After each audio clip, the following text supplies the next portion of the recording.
నేను అర్ధ శరీరం బంధున చేర్చుకొని దర్శనమునిచ్చెతాను.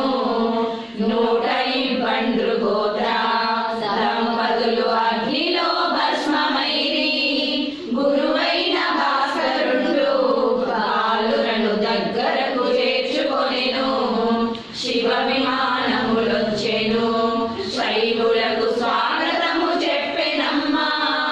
శంకరుని కడకేగెను, వైశ్యులు శూలపాణిని గాంచిరి.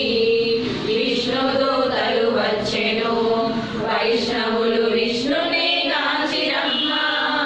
ఈ చరిత్ర వింటుండగా రాజుకు ఇక్కట్లు మెండాయెను. పెళ్లి పెళ్లి అనచును రారాజు పెనుగొండపురి చేరెను. వెంటనే శాపంబుతో అక్కడే తల పగిలి చచ్చెనమ్మా. విష్ణువర్ధన ప్రాణము గంధర్వలోకమునకు చేరెనమ్మా. విష్ణువర్ధన పుత్రుడు మంచిగా మైత్రి భావము చూపెను.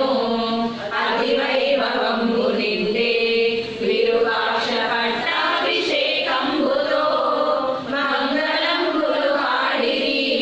అందరూ సంతసము వెదజల్లుచు పార్వతీ అంశంబుతో వెలసితివి కన్యకా పరమేశ్వరి.